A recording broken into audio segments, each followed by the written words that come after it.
I've got one more little piece of radioactive decay that we talked a little bit about that I need to just brush up on with you. And then we'll talk about something called separable differential equations, which is one of the, compared to some of the other differential equations that we've been solving, this one makes a lot more sense and it's a lot easier to understand how we do it. So we're looking at radioactive decay, and I gave you this differential equation. It said that Q prime is equal to negative K Q, where Q was the amount of some substance.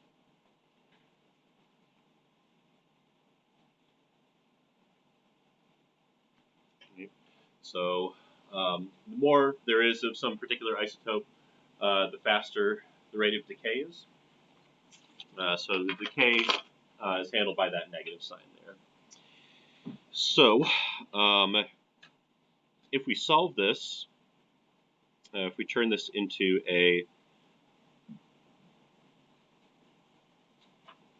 non-homogeneous linear differential equation like this, then we can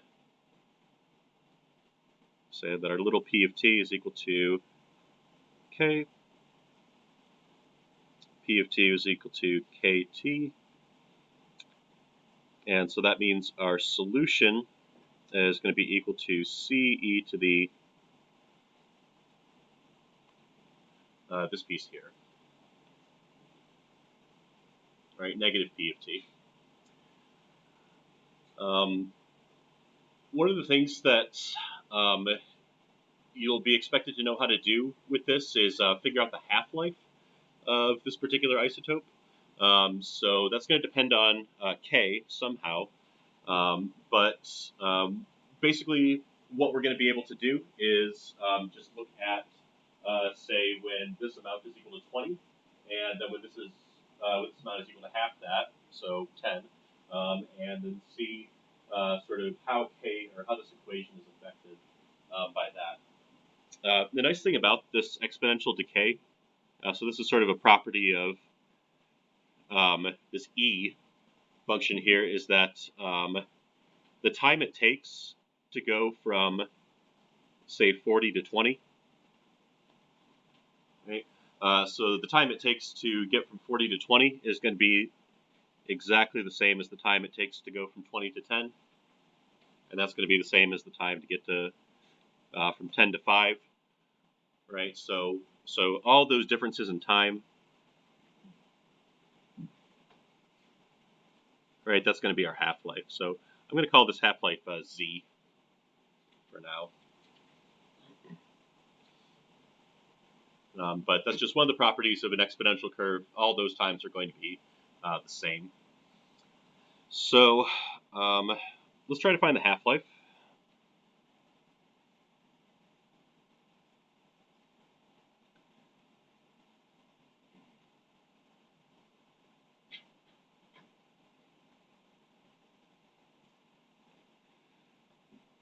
Which is equal to Z.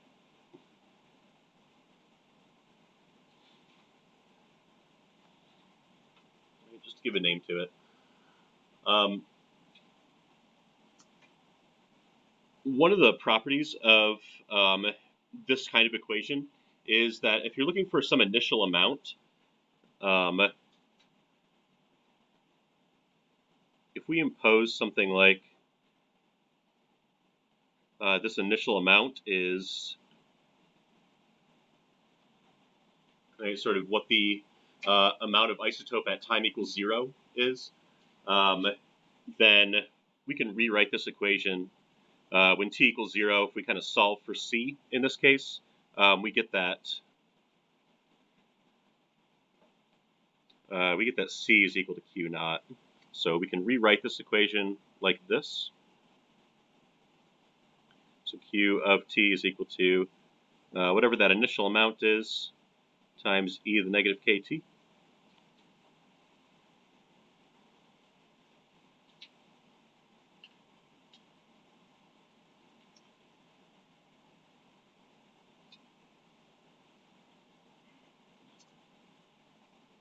we know that at the half-life, our equation is going to look like this. So we just replace that t with a z at that particular point.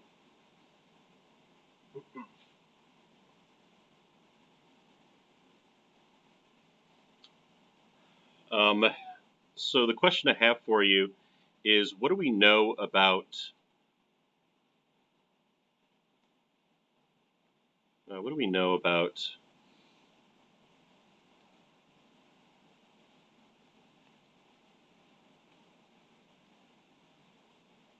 QZ in this case? So I'm looking for an equation that says Q of Z is equal to, we have this relationship up here, but I want to make a substitution. So what do we know about Q of Z if Z is a half-life?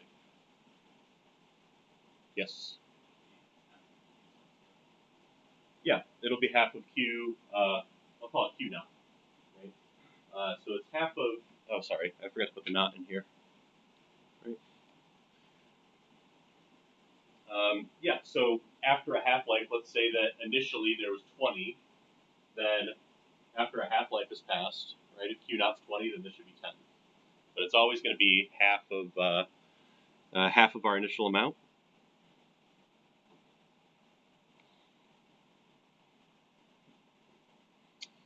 So we make that substitution, great. So we say 1/2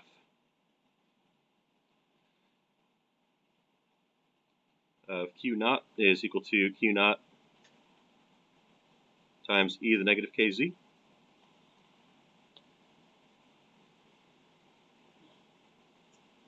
Now we're just doing an algebra problem, right? So we're trying to solve for z and figure out a formula for the half-life. So let's divide everything by Q naught.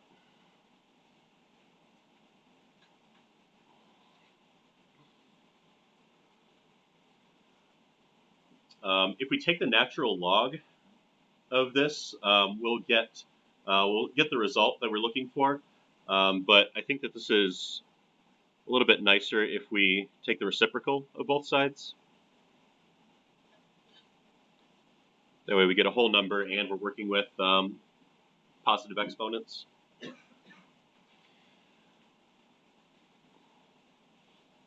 If we take the natural log of both sides, we get the natural log of 2 is equal to this thing. So natural log of 2 is equal to, these two things cancel each other out. So finally get that our half-life is going to be equal to natural log of 2 divided by k. So is our half-life.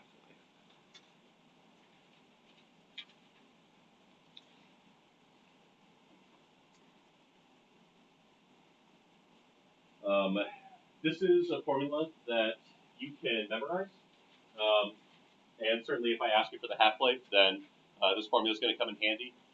But something else that I might ask on an exam or in your homework is I might say something like, how long does it take for there to be 30% of the initial amount, right? So it's not quite a half-life, it's more of like a 30% life.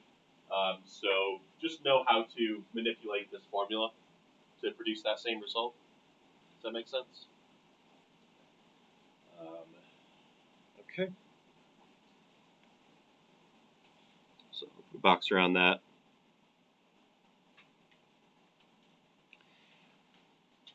But it's, I guess the big thing to know is that it depends on k, right? So if you can figure out what k is, then you can figure out the half-life.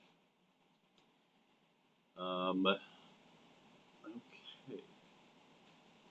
That's it for radioactive decay. I do have some material for what I'll call non-linear differential equations, but I'm going to give you a roadmap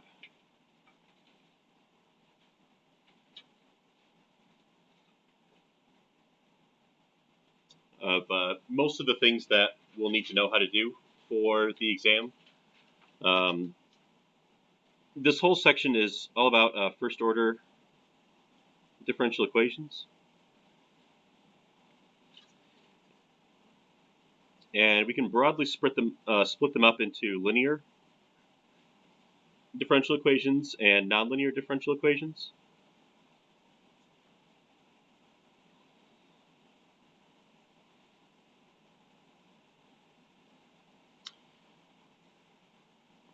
Linear differential equations come in two flavors. We've got homogeneous and non-homogeneous.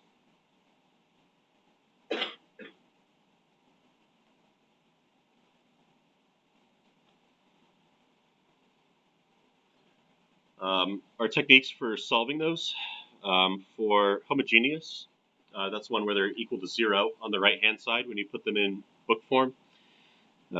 Solution there is just going to be y is equal to c e to the negative capital P of t. And for non-homogeneous, we had that 5-step process that we went through.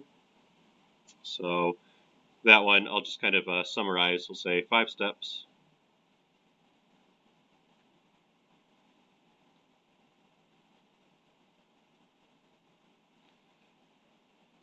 Where we use that integrating factor. So positive or negative, capital P. Positive.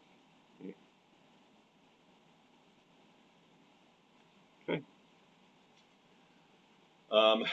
The next couple, the next couple topics that we're going to go over are about nonlinear differential equations, and there's 3 varieties as far as the problems that we're going to work with.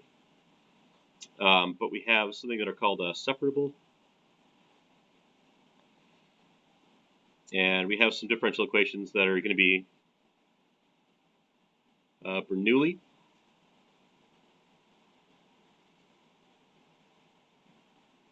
Differential equations, and then we also have a third category, which is going to be neither of those two.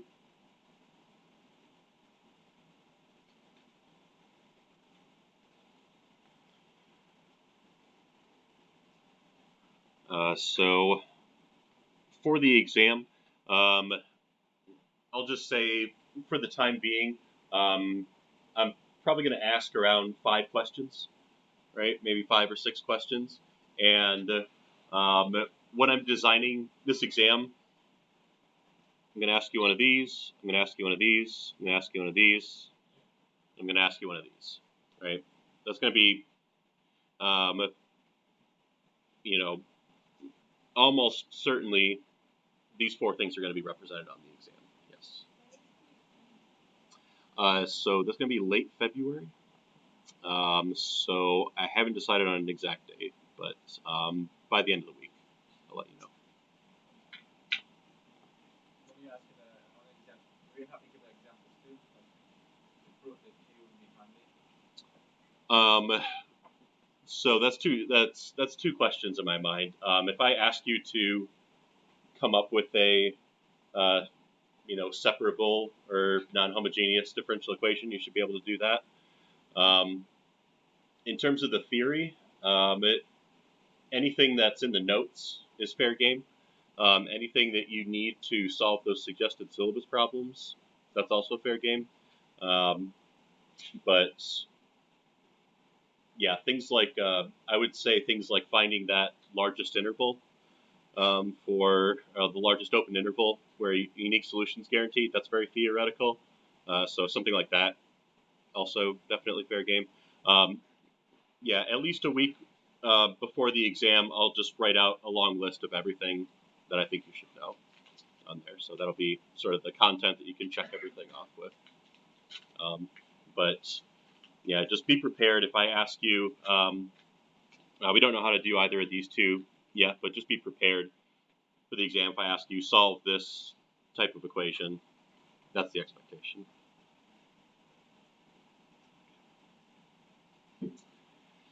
Okay. So this neither category. This is something that we don't cover. You don't have to solve them if it's not either separable or Bernoulli differential equation. So let's talk about this category here.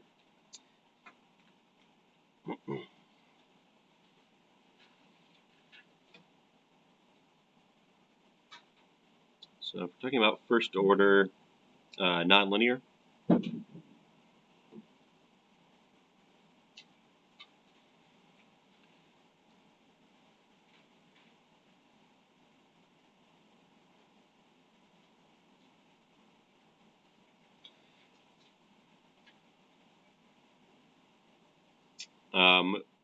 We can't say that, for example, we can't give it this form.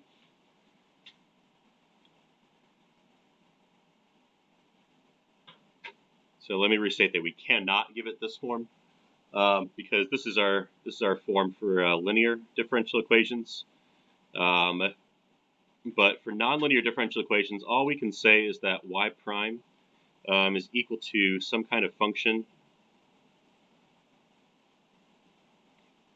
of t and y, and really that's all we can say. All we can say is that if we put y prime on one side of the equation and put everything else on the right-hand side, then all that stuff on the right-hand side is just going to be some function of t and y. But y prime should be by itself. So this is our nonlinear.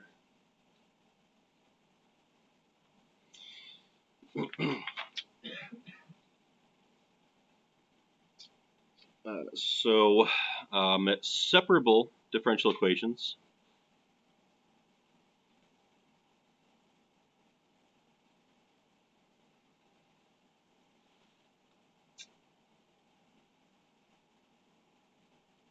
can be written in the following form.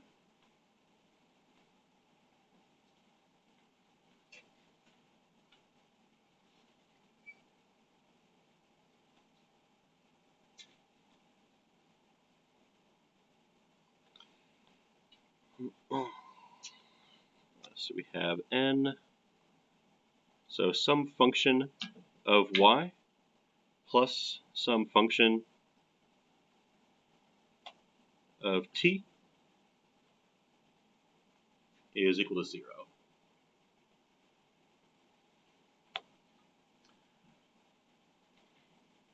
If you look at this online, you might see something like n of y is equal to m of t, where they just let n be sort of the negative function here. But this is the form that the book uses. This is the form I'm going to use. So, yeah, this is sort of what I like.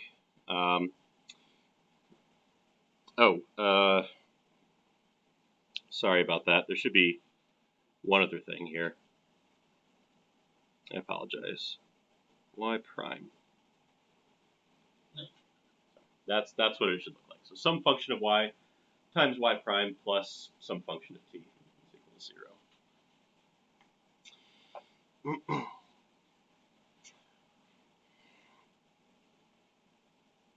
0. So when I talk about y prime,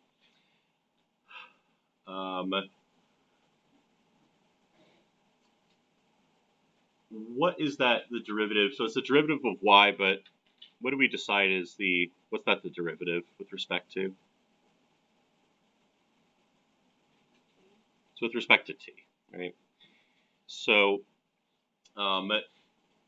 just to point something out here about why this form kind of works out so well, if I want to integrate something like y squared dy, that's great, right? This is just going to be 1/3 y the third. And if I want to integrate something like t squared dt, it's going to be 1/3 t to the third. All right, plus c, right? But as soon as I have a mismatch in variables, let's say I want to integrate this t squared dy, So if you took multivariable calculus, you might look at this and say this is t squared times y, maybe. But that sort of technique only applies for multiple integrals. So I'm just going to put a question mark for here because we don't want to have that mismatch in variables. And when we integrate, the next step in this process is going to be to integrate both sides. And for this function, right, this might look something like y squared times y prime or t squared over here. We have to decide whether we're going to integrate with respect to t or with respect to y. And we can't do both, right? We can't just pick the one that we want. But if we look at this as being dy dt and make that substitution, if I integrate both sides with respect to t,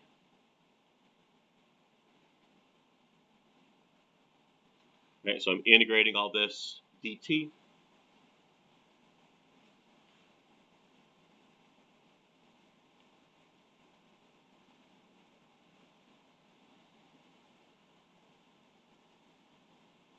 So that's going to be equal to, right, the integral of 0 dt. So as long as we integrate everything with respect to t,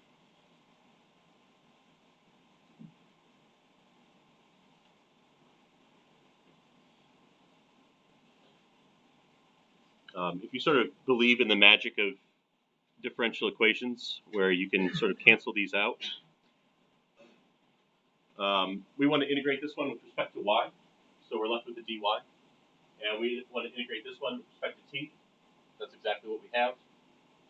And 0 will be the easy part. So what we're left with is,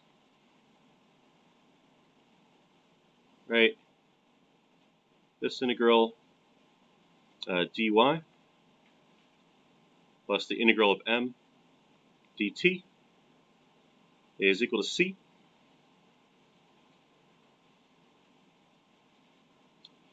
And just like we did with lowercase p and lowercase t,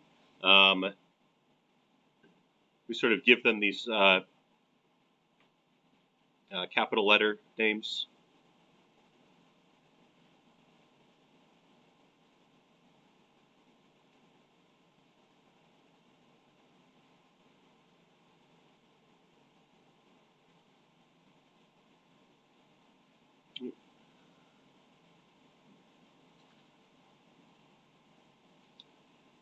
So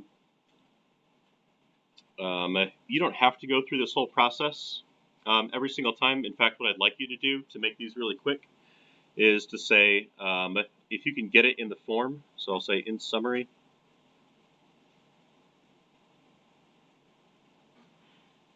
if you can get a differential equation to look like this,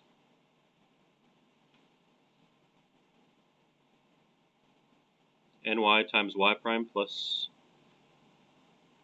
little m of t is equal to 0. I want you to just take that and just integrate both of these equations. And make sure to put a c on the end here.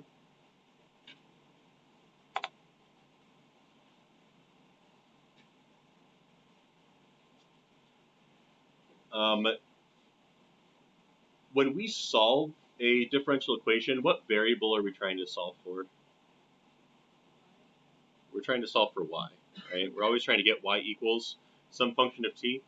So if this is y squared and this is t squared, and that's c over there, we could solve for y, right? We could get an equation that says y equals something. So in this current form, I'll say this is the implicit form.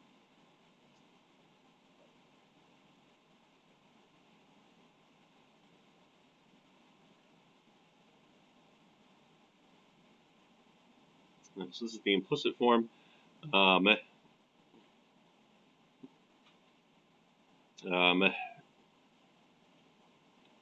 Since we have not solved for y,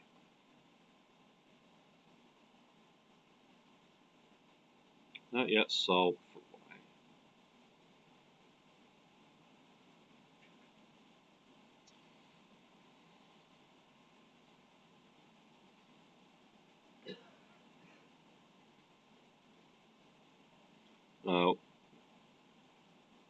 So I'll say finding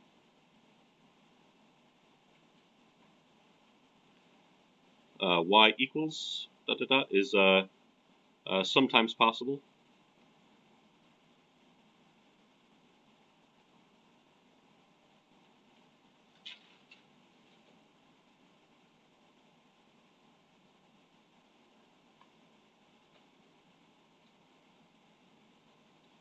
We call this the explicit solution.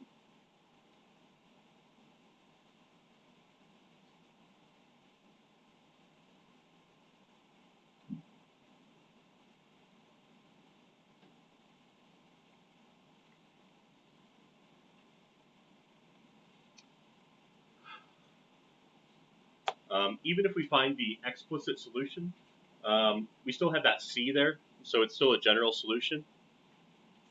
And what do we need to solve for c? What extra information would we need to solve for c? Sorry? Yeah, some initial point, right? So if we had a y value and a t value, we could solve for c. I'll say that usually if you solve for y, like this is a nice function that you could graph, y equals blah, blah, blah, and you can graph that. But if you're trying to solve for c, almost always that form up top there is going to be the better one, right? Because it's already equal to c. You already have c equals some function. So if you have to solve for c,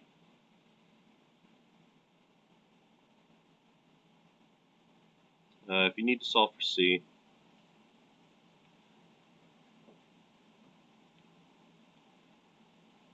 for c with an initial value,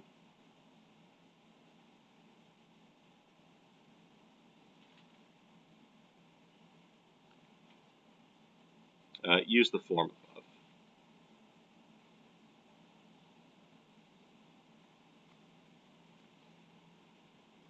Right, you can definitely do it in this form. It's just almost always easier to do it with this.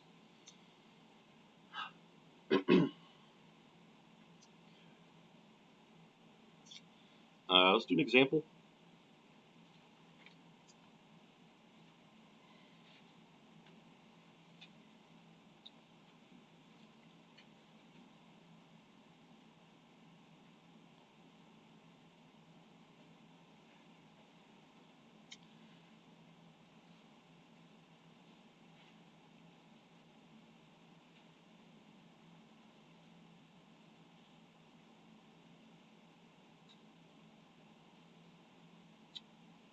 So this will be t squared times cosecant of y is equal to 0.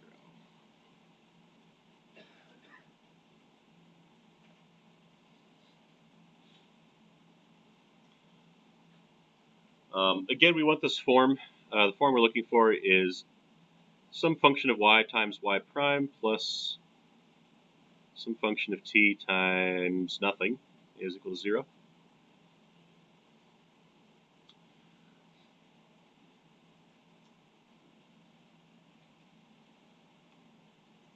Is it in the right form yet? Not yet. So the idea is, right now I've got a function of t and a function of y multiplied together. So I have to separate them out. They're called separable in that way because you're trying to get all the y's and y primes over in this section, all the functions of t over on this section. So in this case, I could divide by a cosecant of y, and I have to divide both sides. So dividing by cosecant is like multiplying by sine. So Go ahead and do that.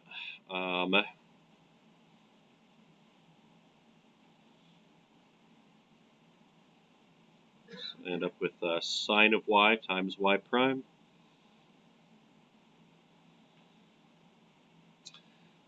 plus t squared is equal to 0 times sine of y, which is still just 0.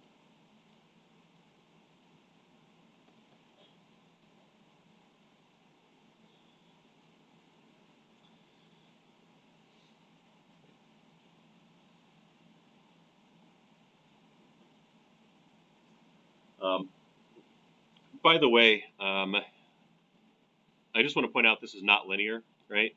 If this were a linear differential equation, we'd go through one of those other two processes, but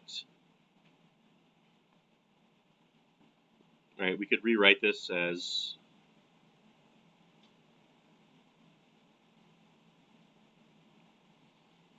this, so y prime is equal to a function of t and y. So we can see that relationship.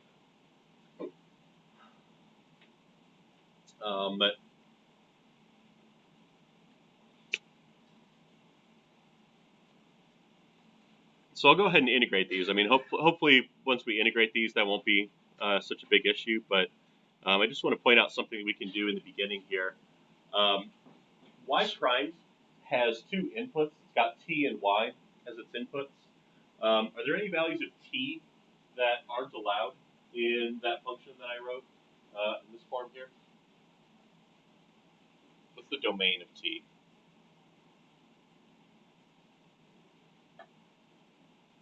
Everything. Okay. Any values of y that are not allowed?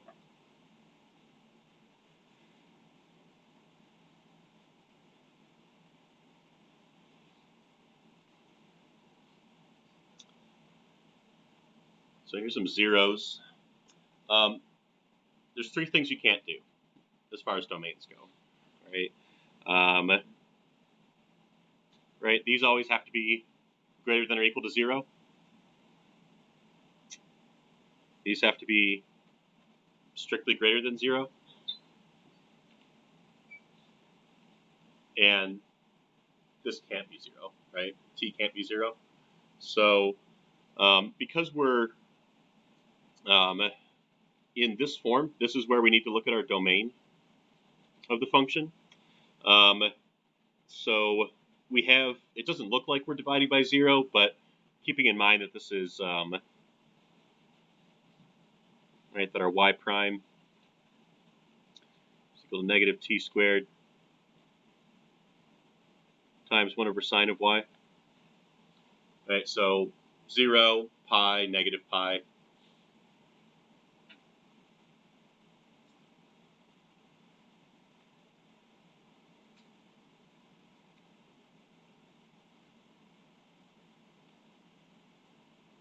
Right, so on and so forth.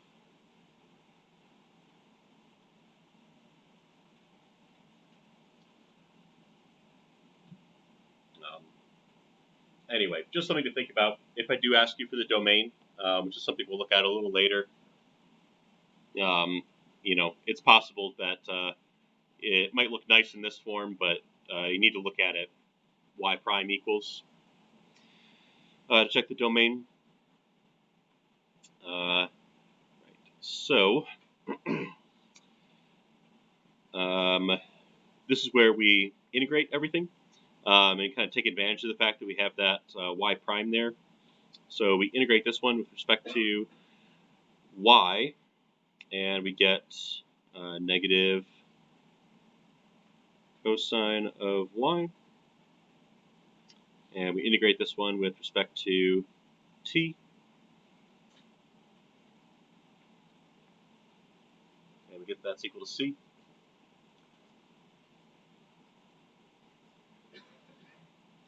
This is our implicit solution.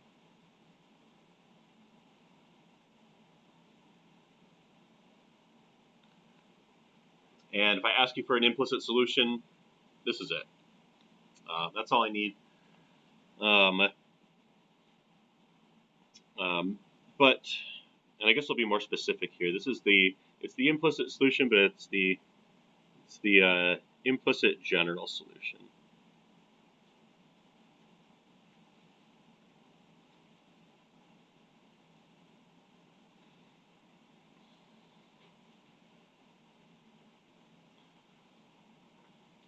If I take this and solve it for y, so I'd get something like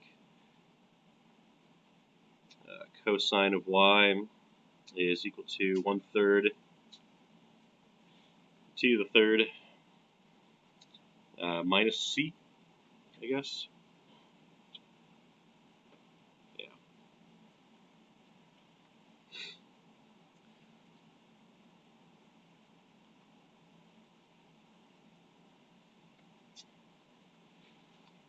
So you've probably seen cosine -1, but I don't like that notation so much because it seems like you're kind of taking 1 over cosine, which is not the same thing. So I use arc cosine.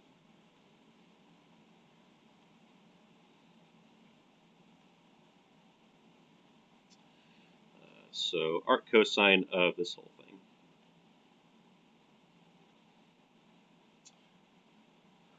Now I've got y as a function of t, so this is my what I call an explicit.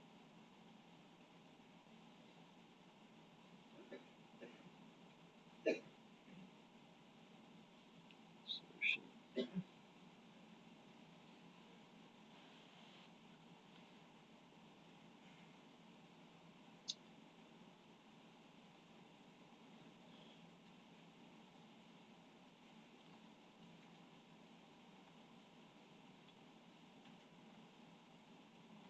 So we've got two things that two kinds of things I can distinguish between. I've got the implicit versus the explicit, which is whether or not you solve for y, and then I've also got the general versus unique solution.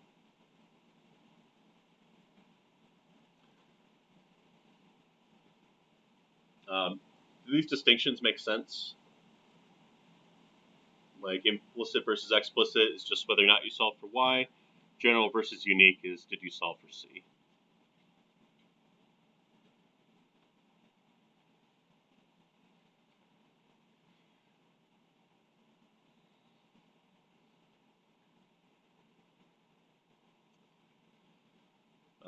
Any questions on this process?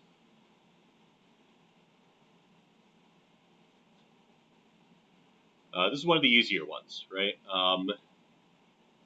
The only way that I can make this more difficult, like I did in the beginning here, I might not give it to you in the right form.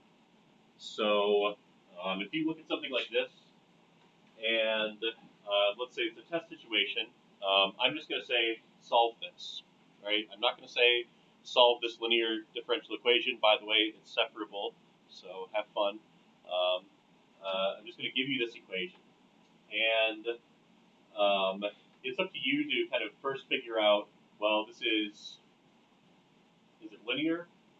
No. So it's either going to be separable or Bernoulli. And then your first instinct should be to try to separate it because that's sort of the easiest thing you can do with nonlinear differential equations. And in this case, if you can figure out how to separate it, then you know how to do the rest. But just that skill set, aside from knowing how to solve these, just that skill set of being able to say this is nonlinear and it's separable, now I know what to do, is going to be the difference between, having a completed problem and having a blank page, right? So at the end of chapter 2, there's just sort of a long list of differential equations. They're sort of in order, but there's a chapter 2 review, and I would really strongly suggest just going through, looking at them. You don't have to solve all of them, but just look at them, see if you can figure out, is this linear, is it homogeneous, is it in the right form, is it separable, right? And then you'll be in good shape. Yes.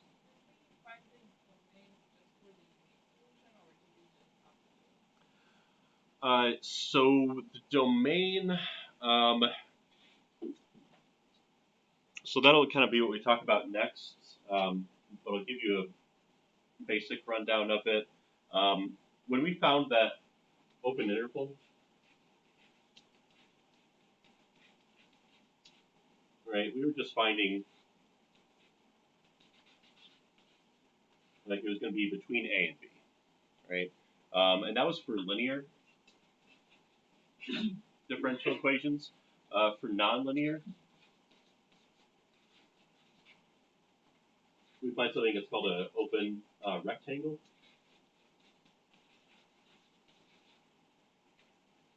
So that's going to be something that looks like this. So we have A and B that T is in between, but we also have an alpha and a beta that Y is in between. So for linear ones, it's easier because we only have to think about T. But for nonlinear, we have to think about what T can be and what Y can be. And so to answer your question, what that domain is telling us, that Y can't be equal to 2 pi, negative pi, 0, pi, that applies to any solution that we have. So whether it's in the general form or whether it's in that explicit form, just Y can't be those values.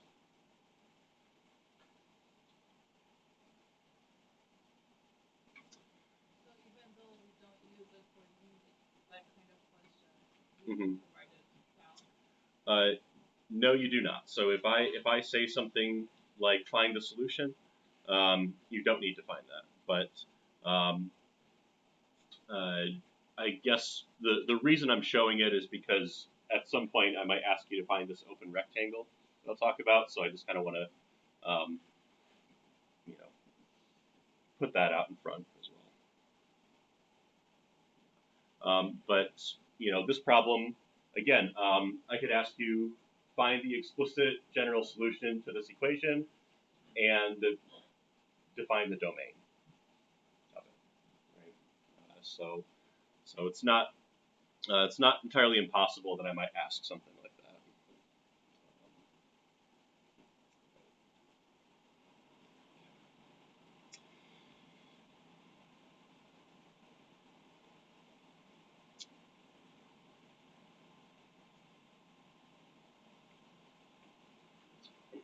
Okay.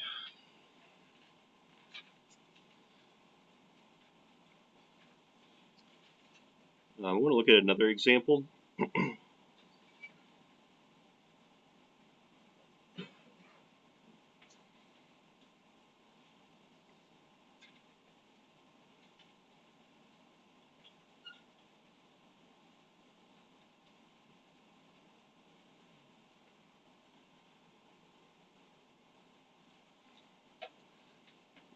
So here's the question I want you to work on.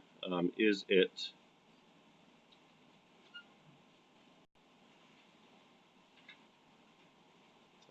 this one separable? Right? Can we put it in that? Can we put it in that form? So take a couple minutes, try it out.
So what do you think?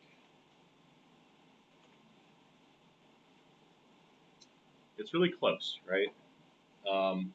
So I want you to kind of run into this frustration. I want you to try making this separable and see that it's not always going to work out, even though it seems like, look at how separate this is, right? Everything's separated out really nicely, but we need some function of y times y prime, and then some function of t. Right? And they need to be separated in that way.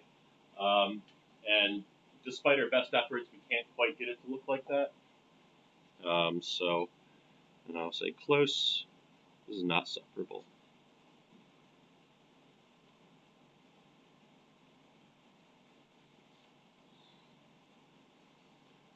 You'll run into equations that are going to look separable, like this one, but they're not. You're going to run into things that are separable, even though they don't look like it. So the only way to know is to just try some things out. Right, rewrite things. If I give you something like t plus 1 is equal to t, right? Try and write it out like that. Everyone here believes this, right? That this is true. Yes. Okay. So this was something. This was part of one of the exam questions that I wrote, and this tripped up a lot of people, right? So I think it's not because you don't understand algebra. It's just you need to try things out, right? If I give you something like secant, right, secant squared of t or something like that, make sure you think about that as, maybe this is helpful, right? Think of that as 1 over cosine of t. But another thing, I don't think I would make this. This is more of a homework type thing, but right, keep in mind that that's equal to 1. Right, so yeah, just try things out. Try things out.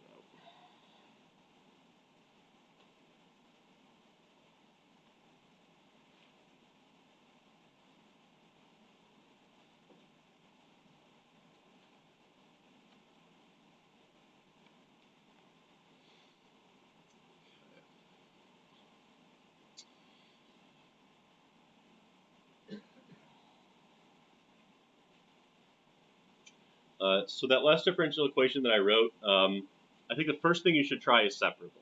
Right, the first thing you should try is to see if it's separable. But the second thing that you should try is to see if it's Bernoulli. But separable is definitely the easier of the two. So when I went over non-homogeneous linear differential equations, I said this is one of the hardest things we do in this section. And so this is the hard one. This is definitely the hardest one. One of the steps in this process, is doing a linear non-homogeneous differential equation. So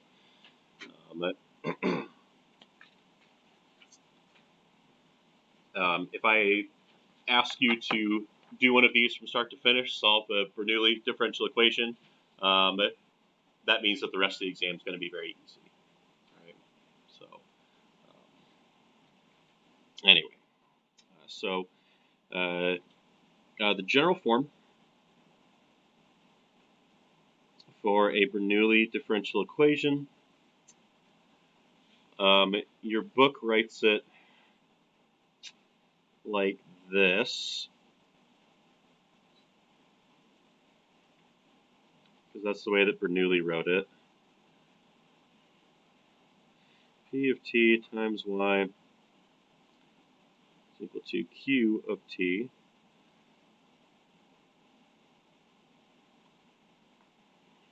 times y to the n.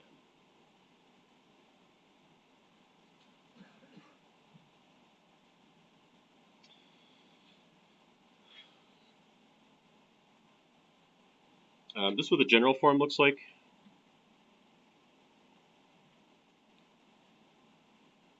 So you can see that it's nonlinear, right? This is like y to the third, y to the 1/2, something like that. But we've got some power out in front of y, and also this y value here. So that's our general form, and I think this, because we kind of manipulate these variables so much, I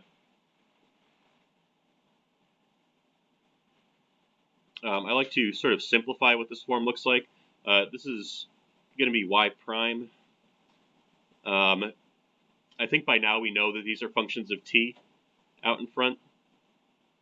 So I'm just going to call this p times y is equal to q times y to the n. And I think that one's just a little bit easier to read. So that's what I put on a note card.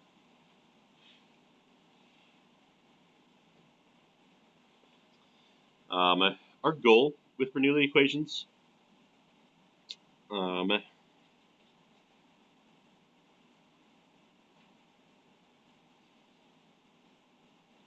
Bernoulli equations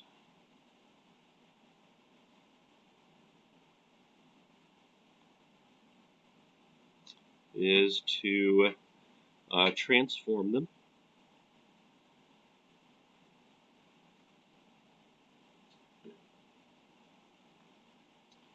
into linear, non-homogeneous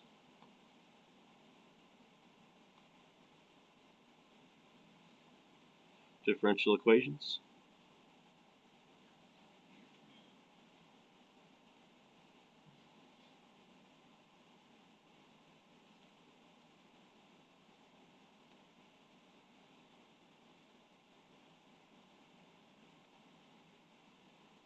We're going to say that we can solve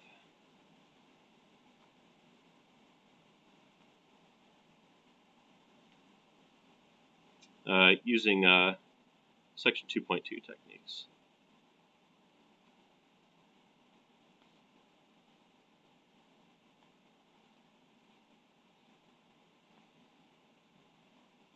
And so that was our integrating factor.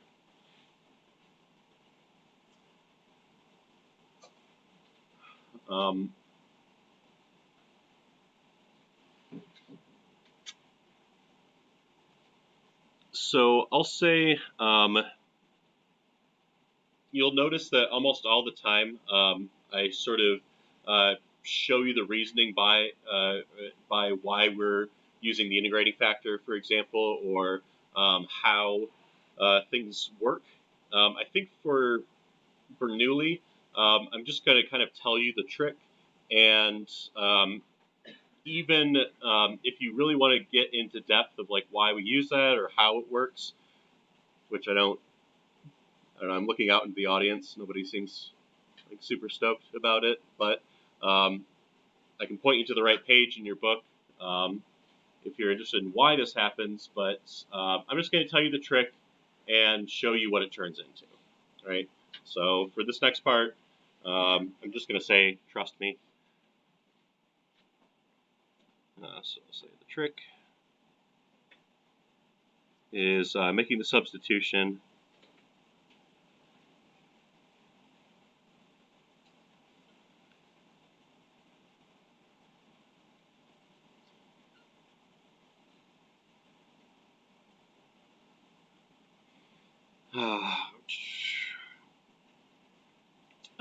v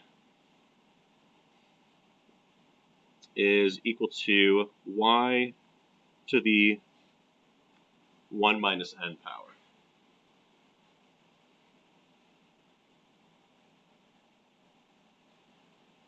So if we do that, you can also think of this as making the substitution y is equal to v to the 1 over 1 minus n. Let's write that a little nicer.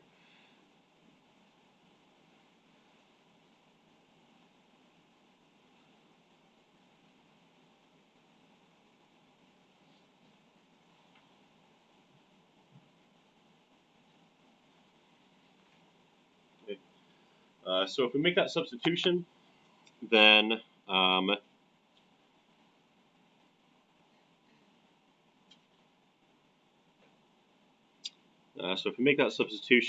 our y prime plus p y is equal to q yn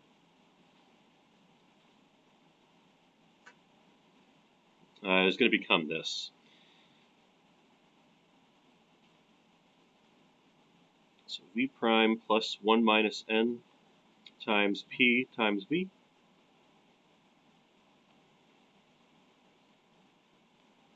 is equal to 1 minus n times q.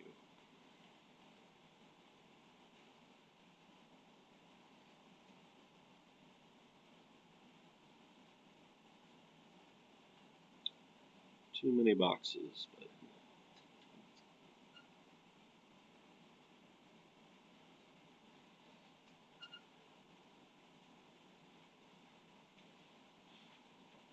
I did confirm that this works, and it took me about a page to finally get that result. So trust me.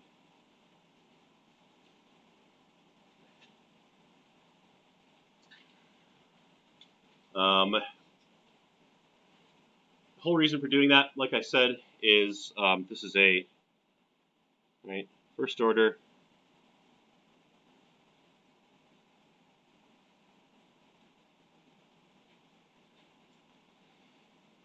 linear non-homogeneous.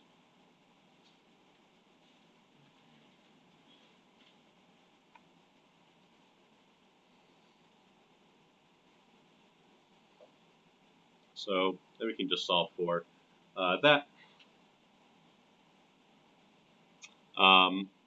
What's our solution? So what variable are we going to be solving for if we solve this?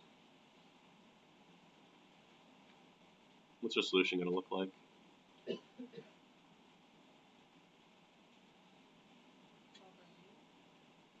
We're going to be solving for v, right? So here we would solve for y. We can get v equals from this. And then if we want to solve for y, we would just take that to the 1 over 1 minus n power. Right?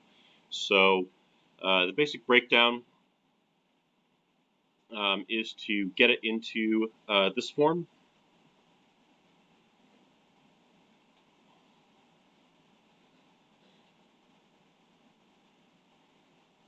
Right? Recognize that it's a Bernoulli.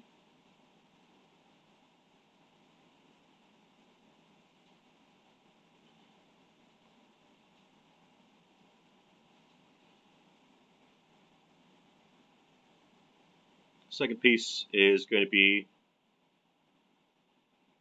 to sub v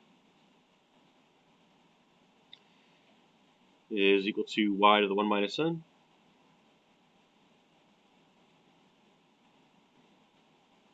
To give us the form that I wrote above here, v plus 1, v prime plus 1 minus n times p v 1 minus n times q. Now that we have that, we want to solve for v.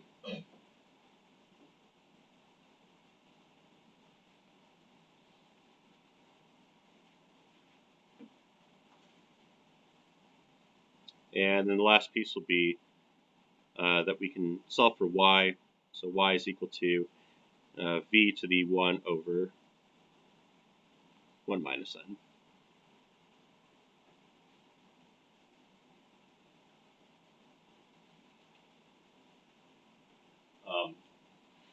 I'm writing this as a 4-step process. Obviously, step number 3 is like a lot longer than the other steps. So if I ask you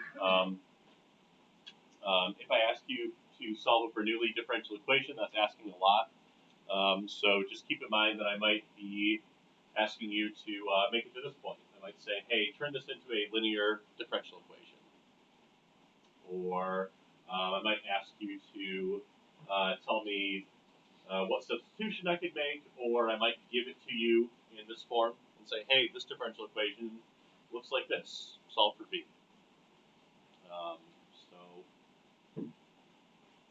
Yeah, any step of that process is sort of fair game, but the whole thing would take you too long for an exam. So if I asked that, the rest of the exam would be very easy.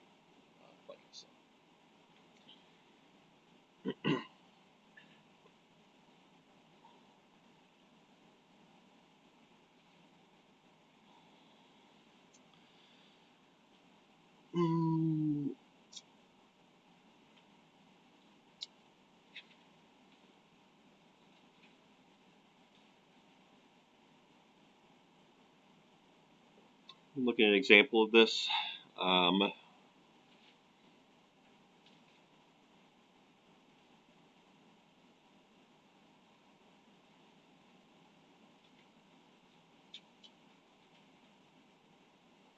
Let's say I've got an initial value problem. Right, so a differential equation to solve and this initial value point.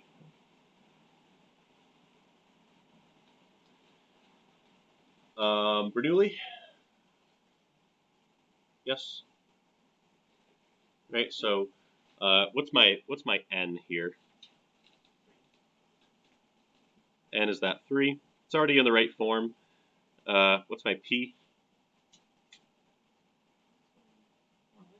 Just 1. Right. Nothing out in front of this y here. And then that q.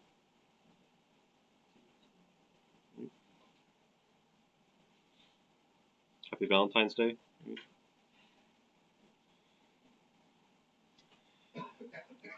So first thing we can do is turn this. So we identified everything. It's a Bernoulli. So we can use this second equation here.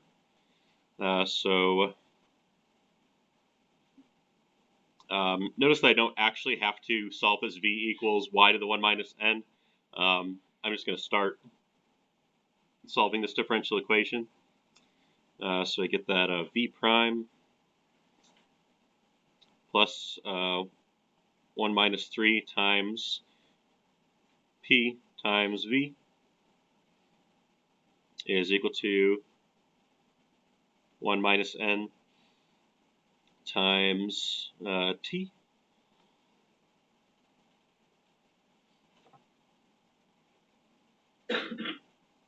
So v prime minus 2v is equal to negative 2t.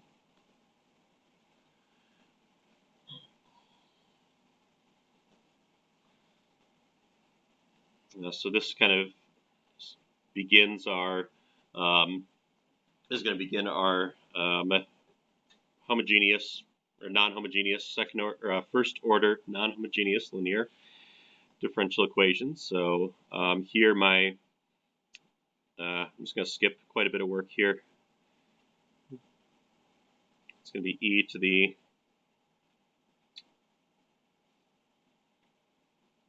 negative 2t. Right, little p of t is negative 2. Capital P of t is negative 2t. So we get that v mu prime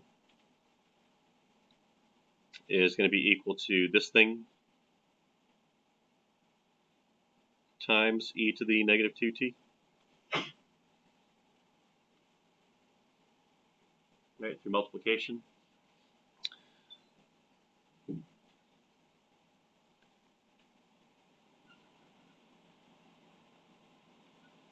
So v mu is going to be equal to the integral of negative 2t e to the negative 2t dt.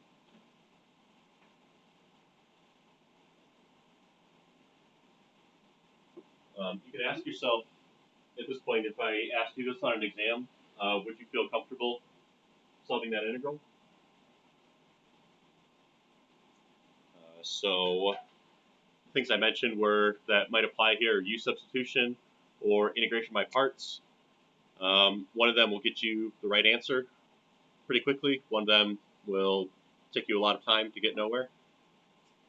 So make sure you look at lots of, don't shy away from those U-substitution and integration by parts examples. Do them the hard way in the homework and when you're looking at those problems. Which one is this, by the way? Is this a U-substitution or integration by parts?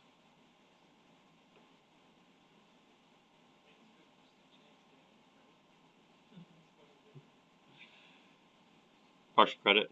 Stop here.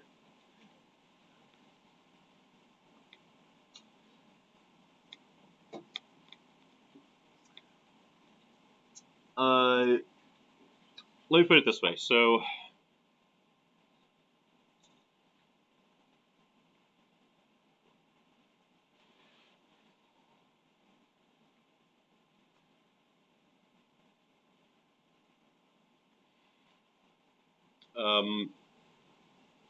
and then I'll do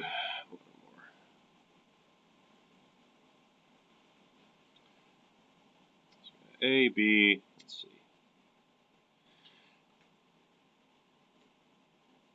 Which one of these would you be? Which one of these is the easiest? Which one would you be happy to integrate?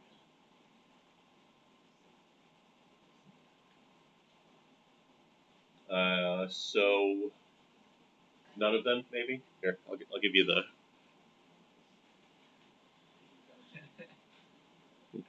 So everybody loves D, right? Everybody loves integrating E to the T, but I would say that this one's nice and easy. B is nice and easy because if we make the substitution U equals T squared, then what's my du? And my du is just going to be 2t dt. So I just put u up top. Du is going to be really easy to find. And then letter C, that's sort of a classic integration by parts problem. So there's two integration by parts things that you should know how to do. There's t e to the t, and there's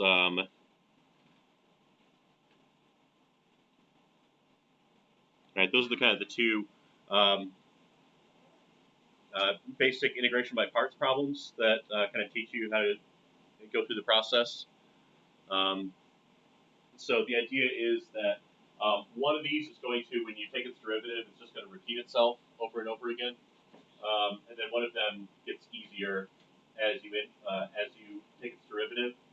So u is going to be t in both these cases, and then dv is just going to be what's left over.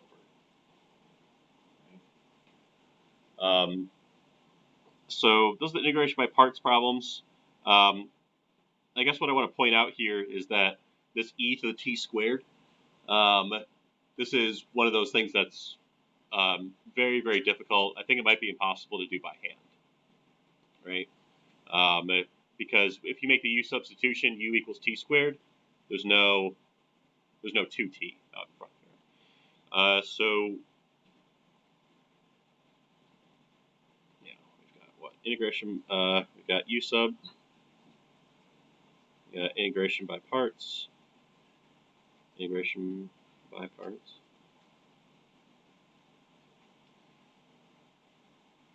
So it's just easy. This one's not great. So what are we looking at for this integral here? This one's an integration by parts. Right? So I might think about putting this -2 out in front here and then trying to solve it. But yeah, in short, all right, u is going to be equal to, I'll just let it be equal to -2t, and then my dv is going to be equal to e to the -2t dt.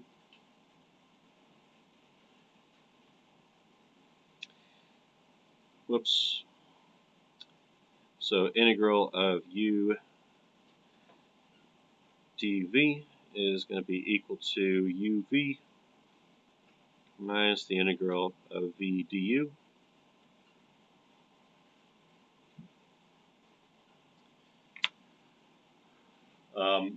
When I had to memorize this 10 years ago, I knew that this is what I was looking for, and so I just pictured the sun. You have UV rays, and then you write on a skidoo, like a skidoo, which is helpful to nobody except for me, but it's just letting you know about my personal life. That's all I've got for today. So, a lot of material to look at, but you should be able to solve nonlinear.